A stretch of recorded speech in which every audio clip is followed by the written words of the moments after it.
MLC चुनाव की बात करते हैं और आज भारतीय जनता पार्टी के उम्मीदवार नामांकन करेंगे इन्हीं चुनाव के लिए। आज पर्चा दाखिल करेंगे भारतीय जनता पार्टी के 9 उम्मीदवार और यूपी सरकार के 7 मंत्री भी हैं इसमें। सुबह 11:30 बजे नामांकन करेंगे सारे भाजपा प्रत्याशी। सीएम योगी, दोनों डिप्टी सीएम और प्रदेश अध्यक्ष इस दौरान वहां पर मौजूद रहेंगे। और आपको बताएं कि यूपी विधान परिषद की कुल 13 सीटों पर चुनाव हो रहा है।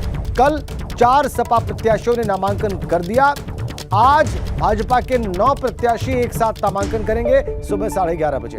मुख्यमंत्री, प्रदेश अध्यक्ष, उप मुख्यमंत्री खुद चूंकि नामांकन कर रहे हैं केशव प्रसाद मौर्य, इसलिए सभी लोग उपस्थित रहेंगे आज सुबह 11:30 बजे। तो भारतीय जनता पार्टी के 9 उम्मीदवार, जिनमें से उत्तर प्रदेश सरकार के 7 मंत्री भी शामिल हैं, सुबह 11:30 बजे नामांकन पत्र दाखिल करेंगे प्रिसाइडिंग ऑफिसर के सामने, निर्वाचन अधिकारी के पास। और परंपरा है शपथ लेने की भी, तो वो भी होगा कार्यक्रम।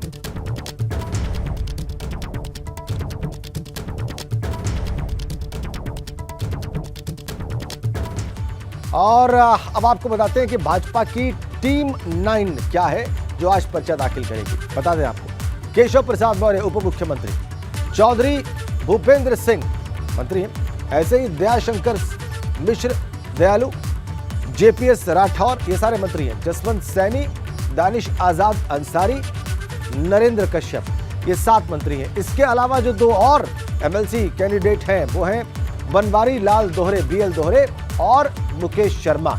तो कुल मिलाकर ये 9 प्रत्याशी हैं भारतीय जनता पार्टी के, जो आज सुबह 11:30 बजे नामांकन दाखिल करेंगे। नामांकन का आखिरी दिन है। कल समाजवादी पार्टी के 4 उम्मीदवारों ने अपना नामांकन दाखिल किया था। आज भाजपा के 9 उम्मीदवार नामांकन दाखिल करेंगे और 7 इनमें मंत्री हैं, जैसा कि हम आपको लगातार बता रहे हैं। डिप्टी सीएम केशव प्रसाद मौर्य भी अपना नामांकन दाखिल करेंगे। 10 जून को नामांकन पत्रों की जांच होगी और 13 जून तक नाम वापस लिए जा सकेंगे। 20 जून को चुनाव होगा अगर आवश्यकता पड़ती है तो। 13 सदस्यों का कार्यकाल खत्म हो रहा है। अभी तक जो आज की स्थिति है उसमें 13 ही लोग नामांकन करते दिखाई दे रहे हैं और अगर यही स्थिति बनी रहती है और नामांकन पत्रों की जांच के बाद भी ऐसी ही स्थिति बनी रहती है तो चुनाव की नौबत नहीं आएगी, ये निर्विरोध चुन लिए जाएंगे। आज जो कार्यक्रम हो रहा है नामांकन का, आइए उस पर और ज्यादा बात करते हैं। भारतीय जनता पार्टी के जो प्रत्याशी आज नामांकन दाखिल करेंगे उस पर ज्यादा अपडेट देने के लिए शैलेश अरोड़ा लखनऊ से हमारे संवाददाता इस वक्त हमारे साथ जुड़े हुए हैं। आइए अब सीधा उनका रुख करते हैं। शैलेश, सुबह 11:30 बजे का वक्त है, तो और क्या जानकारी आपको मिल रही है? ये नामांकन का कार्यक्रम कैसे संपन्न होगा?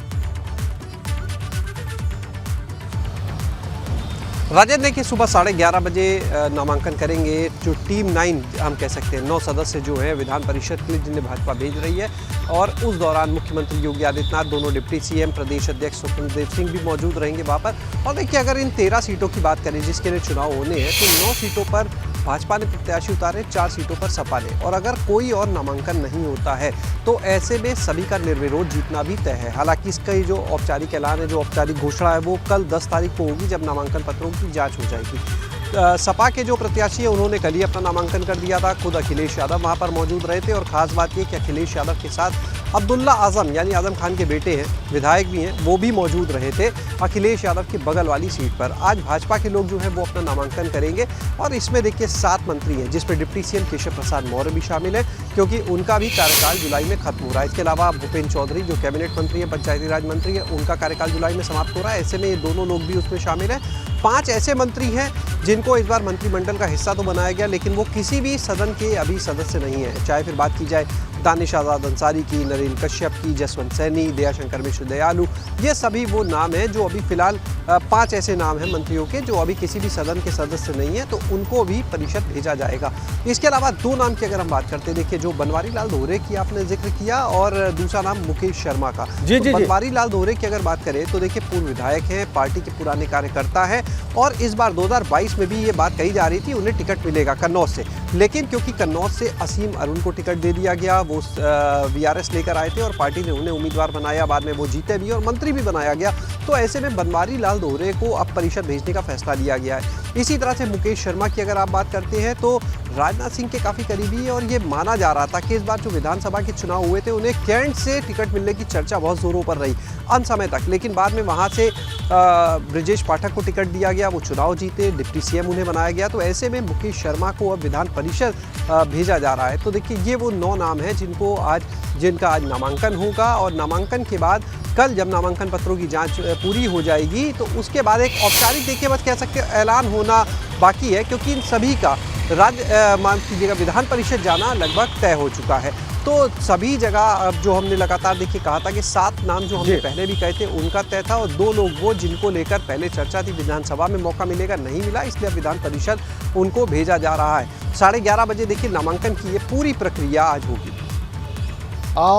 CM deputy CM Brajesh Pathak और प्रदेश अध्यक्ष स्वतंत्र देव सिंह, क्या ये सभी वहां पर मौजूद रहेंगे इस दौरान शैलेश? बिल्कुल राजेंद्र, देखिए मुख्यमंत्री योगी आदित्यनाथ रहेंगे, दोनों डिप्टी सीएम यानी केशव प्रसाद मौर्य और ब्रजेश पाठक रहेंगे।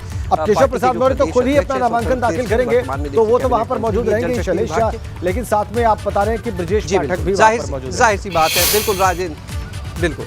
बहुत बहुत धन्यवाद आपका शैलेश, आपने विस्तार से तमाम जानकारियां दी। अब आगे बढ़ेंगे अगली बड़ी खबर। बाराबंकी जेल में नींबू घोटाले से जुड़ी बड़ी खबर इस वक्त एबीपी गंगा आपको दे रहा है। जेल अधीक्षक हरिबख्श सिंह समेत 4 लोग सस्पेंड कर दिए गए। डिप्टी जेलर आशुतोष मिश्रा, राजेश भारती और सुरेश कुमार सस्पेंड कर दिए गए। 2 दिन पहले कारागार मंत्री धर्मवीर प्रजापति ने छापा मारा था। मंत्री धर्मवीर प्रजापति ने जेल की व्यवस्थाओं को देखा था। मंत्री के औचक निरीक्षण के दौरान जेल में कई बड़ी कमियां मिली थी। 2 दिन पहले कारागार मंत्री धर्मवीर प्रजापति ने छापा मारा था। बड़ी खबर, कई कमियां उनको मिली थी जेल की व्यवस्थाओं को जब उन्होंने देखा था। डिप्टी जेलर आशुतोष मिश्रा, राजेश भारती और सुरेश कुमार सस्पेंड कर दिए गए। जेल अधीक्षक हरिबख्श सिंह समेत 4 लोग सस्पेंड किए गए। बाराबंकी जेल में नींबू घोटाले से जुड़ी बड़ी खबर इस वक्त हम आपको दे रहे हैं। जेल अधीक्षक हरिबख्श सिंह और उनके साथ साथ 4 लोग सस्पेंड किए गए। डिप्टी जेलर आशुतोष मिश्रा, राजेश भारती और सुरेश कुमार सस्पेंड कर दिए गए। हमारे बाराबंकी संवाददाता सतीश कश्यप इस वक्त हमारे साथ जुड़े हुए हैं। सतीश, और विस्तार से हमारे दर्शकों को बताएं इस घोटाले के बारे में और इस एक्शन के बारे में। राजन जी, बाराबंकी का जो जेल प्रशासन है उसके खिलाफ कार्रवाई हुई है और ये 2 दिन पहले जो है मंत्री जो है थे, जेल कारागार मंत्री आए थे, उन्होंने गोपनीय तरीके से जो है औचक निरीक्षण किया। अचानक जो है उन्होंने जेल में छापा मारा तो उसमें कई जो है खुलासे हुए। बंदी जो थे जेल में बंद, उन लोगों ने जो है मंत्री को तमाम सारी बातें बताई, जिसमें जो है वहाँ का खाना था, जो जेल प्रशासन की तरफ से जो खाना दिया जा रहा था उसमें भी कई तरह की जो है कमियां देखने को मिली। साथ ही साथ कई तरह के गंभीर आरोप लगे हैं। सबसे बड़ा आरोप है नींबू घोटाले का, जिसमें जो है जेल प्रशासन की तरफ से दावा किया जा रहा था 3 महीने में जो है 3 महीने में 36 क्विंटल नींबू जो है कैदियों को पिला दिया गया। और ये मामला धीरे धीरे जांच में जब सामने आया तो उच्च अधिकारियों ने इसमें जांच किया तो कहीं न कहीं इसमें कई परतें खुलती गई। उसी मामले को लेकर जो है इसमें जो है जेल अधीक्षक जो है बाराबंकी के हरबख्श सिंह और डिप्टी जेलर सहित जो है 2 वार्डन को जो है निलंबित किया गया है। ठीक है सतीश, बहुत धन्यवाद आपका।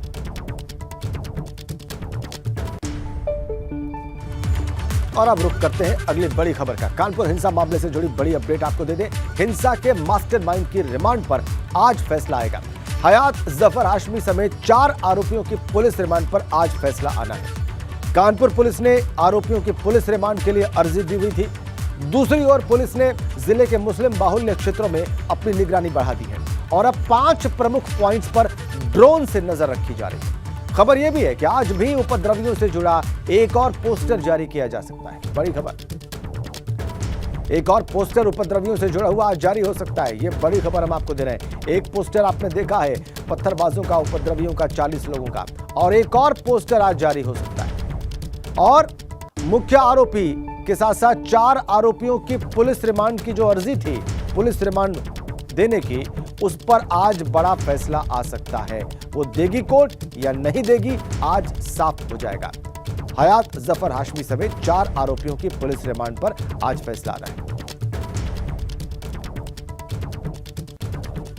तो हिंसा के मास्टरमाइंड के रिमांड पर आज फैसला आएगा। हयात जफर हाशमी समेत 4 आरोपियों के रिमांड पर फैसला आना है। पुलिस ने आरोपियों के रिमांड के लिए अर्जी दी हुई थी। उपद्रवियों से जुड़ा एक और पोस्टर भी आज जारी हो सकता है। मुस्लिम बाहुल्य क्षेत्रों में पुलिस की निगरानी बढ़ी है। 5 प्रमुख पॉइंट्स पर ड्रोन से नजर रखी जा रही है। ये कुछ महत्वपूर्ण तथ्य कानपुर हिंसा से जुड़े हुए इस वक्त हमने आपकी स्क्रीन पर रखे हैं। तो कुछ और उपद्रवियों की तस्वीरें आज जारी हो सकती हैं। अब आपको सीधा कानपुर लिए चलते हैं और हमारे संवाददाता रतीश त्रिवेदी इस वक्त वहां से हमारे साथ कनेक्ट है। इन 2 खबरों पर जो आज हो सकती है, जिनकी प्रचंड संभावना है, एक तो पुलिस रिमांड पर फैसले का और दूसरा पोस्टर जारी होने का। विस्तार से बताएं रतीश।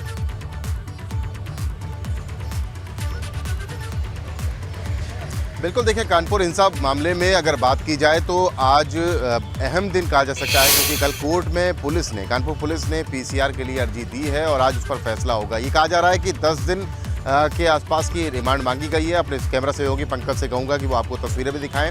सद्भावना चौकी नई सड़क का वही इलाका है जहाँ अल सुबह पूरी 24 घंटे सख्त पहरा लगाया गया है। पुलिस के जवान, पीएसी के जवान, पैरामिलिट्री की फोर्सेस भी यहाँ पर हैं, तमाम फायर सर्विसेज के लोग हैं और ये वही जगह है जिनकी मॉनिटरिंग अब ड्रोन से शुरू कर दी गई। अगर अर्जी की बात की जाए, पीसीआर की बात की जाए, तो पुलिस का ये कहना है कि 10 दिन कम से कम उसे चाहिए होंगे हयात जफर हाशमी, उसके साथ ही सूफियान, राहिल और जावेद खान से पूछताछ के लिए, क्योंकि तमाम एंगल्स निकल करके आ गए हैं। विदेशी फंडिंग का मामला आ गया है।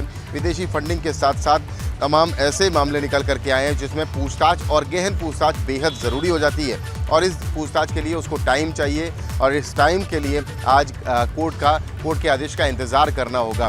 कोर्ट में कल पीसीआर दाखिल की गई है। इसके अलावा पोस्टर की बात की जाए, अभी कई सारे चेहरे ऐसे हैं उपद्रवियों के जो चिन्हित नहीं किए गए हैं। 40 लोगों के एक पोस्टर, पहला पोस्टर जारी किया गया था। अपेक्षा की गई थी कानपुर वासियों से कि वो आगे बढ़ के आएँ और इन 40 उपद्रवियों को पहचाने। इन 40 उपद्रवियों में से कई सारे लोगों को, कई उपद्रवियों को पहचान भी लिया गया है, लेकिन अभी भी कुछ ऐसे चेहरे हैं जिनको नहीं पहचाना गया। इसके साथ ही कानपुर पुलिस दूसरा पोस्टर भी जारी करेगी जिसमें वो चेहरे होंगे जिन्हें भी चिन्हित नहीं किया जा सका है, क्योंकि आज एक और पोस्टर जारी करेगी। एक बड़ी खबर आप दे रहे हैं, कानपुर पुलिस आज एक और पोस्टर उपद्रवियों के जारी करेगी। रतीश हमारे साथ बने रहिए, क्योंकि इस वक्त एक बड़ी खबर, एक बड़ी अपडेट हमें मिल रही है कानपुर हिंसा से जुड़ी हुई। विदेशी फंडिंग के एंगल के बाद ईडी भी इस जांच में सक्रिय हो गई है। निदेशालय से पुलिस कमिश्नर को पत्र आया है, यह सूत्रों के हवाले से बड़ी खबर। हयात और उसके साथियों का एनफोर्समेंट डायरेक्टरेट यानी प्रवर्तन निदेशालय ने ब्यौरा मांगा है। पीएफआई के गिरफ्तार सदस्यों का भी ब्यौरा मांगा गया है। सीएए विरोध प्रदर्शन के दौरान भी हयात को मोटी रकम भेजी गई थी। विदेशी फंडिंग का एंगल आने के बाद अब एनफोर्समेंट डायरेक्टरेट भी सक्रिय। हयात को रकम भेजी गई थी, विदेश से आई थी। इस एंगल के सामने आने के बाद अब एनफोर्समेंट डायरेक्टरेट सक्रिय। वो कब जांच की शुरुआत करेगा, आइए आपको बताएं। ये हमें बताने के लिए रतीश त्रिवेदी हमारे साथ कानपुर से जुड़े हुए हैं, उन्हीं का रुख करेंगे। रतीश, इस बाबत आपके पास क्या जानकारी है? ईडी की सक्रियता कैसे शुरू हुई है और आगे कैसे बढ़ेगी? देखिए, जब भी इस तरीके की घटनाएं होती हैं, हिंसा होता है, बवाल होता है, उसमें जो बवाल के बाद फंडिंग की जांच होती है यानी बैंक अकाउंट्स की जांच होती है, उसमें ईडी इन्वॉल्वमेंट हो जाता है, यानी प्रवर्तन निदेशालय भी उसमें इन्वॉल्व होता है। और अपने कैमरा सहयोगी से कहूँगा कि वो आपको तस्वीरें ज़रूर दिखाते रहें यहाँ की, कि हलचल हो रही है। पीएससी और पुलिस के जवान, प्रवर्तन निदेशालय की जाँच की बात कही जा रही है, क्योंकि हमने अपने दर्शकों को दिखाया था कि बैंक अकाउंट्स बहुत सारे खंगाले जा रहे हैं। हयात जफर हाशमी का हो, रिजवान का हो, सूफियान का हो, राहिल का हो, तमाम ऐसे लोग हैं जिनके बैंक अकाउंट्स को खंगाला जा रहा है और देखा जा रहा है कि ट्रांजैक्शन कैसे हुए हैं। विदेशी फंडिंग के कुछ इनपुट्स मिले थे, उसके बाद अब ईडी ने, ये कहा जा रहा है, जो हमारे सूत्र बता रहे हैं कि पुलिस कमिश्नर विजय सिंह मीणा को पत्र लिखा है और इस मामले में अब ईडी भी जांच शुरू कर सकती है।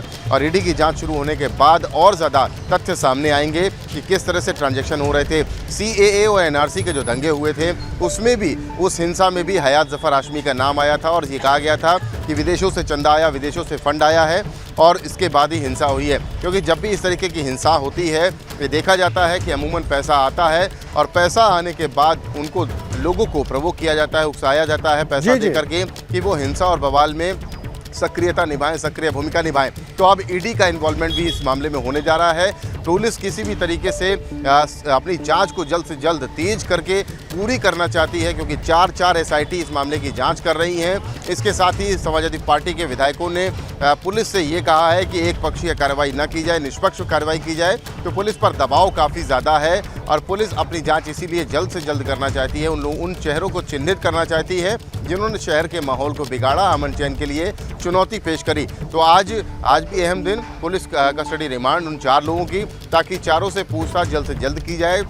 जो रहस्य है, जो सवाल अनसुलझे हैं, उनके जवाब पाए जाएं और उसके बाद अपनी जांच को आगे बढ़ाया जाए। इसके साथ ही ईडी का इन्वॉल्वमेंट भी होता दिख रहा है, क्योंकि विदेशी फंडिंग के कुछ तथ्य, कुछ इनपुट्स पुलिस को मिले हैं। इसके बिना पे अब ईडी भी इस मामले में जांच करने की शुरुआत कर सकती है। जी, बड़ी खबर आप दे रहे हैं, ईडी भी इस मामले में जांच की शुरुआत कर सकती है।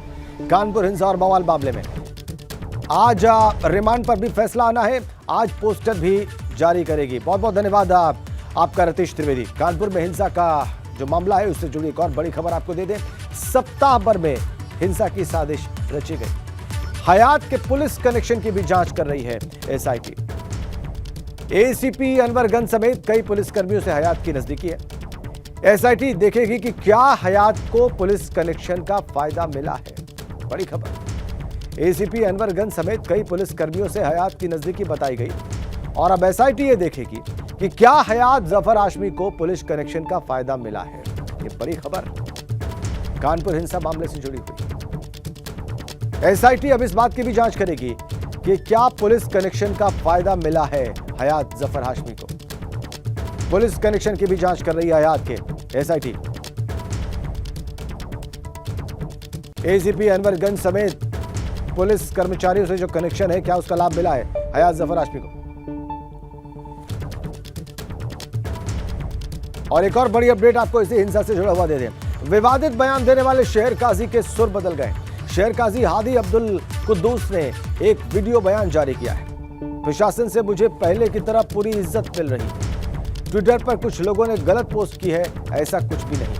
स्थिति सामान्य हो रही है, आप लोग अपने काम पर लग जाएं। शहर काजी हादी अब्दुल कुद्दूस का यह बयान देखिए, आप दिखा रहे हैं आपको। बच्चों ने दुकानें बंद की और फिर जुलूस निकाला और फिर आपस में कुछ झगड़ा हो गया उसको लेकर के। बहरहाल वो अच्छा नहीं हुआ जो कुछ हुआ, लेकिन उसके बाद सबसे बड़ा मसला हमारे सामने दरपेश ये है कि वो आपसी दिलो दिमाग को दुरुस्त रखना और अपने काम में लग जाना और माहौल को दुरुस्त कर लेना। इंशाअल्लाह अल्लाह चाहेगा अब किसी तरह कोई गिरफ्तारी नहीं होगी और कोई परेशानी की अब ज़रूरत नहीं। किसी तरह कोई वाक़या पेश आता तो मैं हूँ। हमारे ताल्लुकात जैसे भी थे अब जो है वो बाइज्जत तरीके से प्रशासन से, वैसे ही पूरी इज्जत मुझे मिल रही। किसी तरह कोई परेशानी नहीं और अपमान का कोई भी मामला नहीं, किसी तरह का पूरी इज्जत है हमको मिली हुई है। किसी तरह कोई मसला नहीं।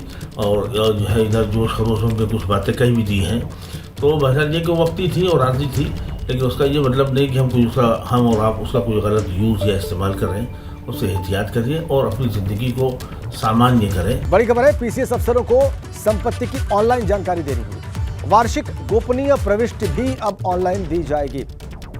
स्पैरो यूपी पोर्टल तैयार, अफसरों को लॉगिन और पासवर्ड मिलेगा इसके लिए। और प्रदेश में करीब 1500 पीसीएस अधिकारी हर साल 1 से 21 जनवरी के बीच संपत्ति की जानकारी इन्हें देनी होगी और ऐसा न करने वालों पर विभागीय कार्रवाई होगी। अप्रैल में पिछले वित्त वर्ष के लिए सेल्फ अप्रेजल भी ऑनलाइन ही देना होगा। तो ऑनलाइन जानकारी देनी होगी पीसीएस अफसरों को अपनी संपत्ति की। क्या तरीका होगा, इसको डिफाइन कर दिया गया है। हर साल 1 से 21 जनवरी के बीच संपत्ति की जानकारी देनी होगी। करीब 1500 पीसीएस अफसर हैं। स्पैरो यूपी पोर्टल तैयार है, ऑनलाइन जानकारी देनी होगी। उनको लॉगिन और पासवर्ड दे दिए गए।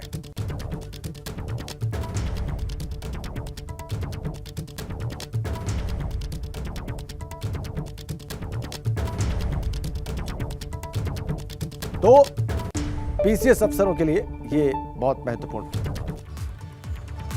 और आज बहुत शुभ दिन है। आज देश भर में गंगा दशहरा की धूम है। इस दिन धर्मनगरी से शिवनगरी तक आस्था का संगम दिखाई देता है, क्योंकि सुबह से ही श्रद्धालु मां गंगा में आस्था की डुबकी लगाने के लिए दूर दूर से पहुंच जाते हैं। मान्यता है कि आज के दिन ही मां गंगा धरती पर अवतरित हुई थी। इस दिन हरिद्वार के अलावा प्रयागराज और वाराणसी में श्रद्धालुओं की बहुत भीड़ दिखाई देती है। साथ साथ आज के दिन 10 दिवसीय गंगा महोत्सव का समापन भी हो जाएगा।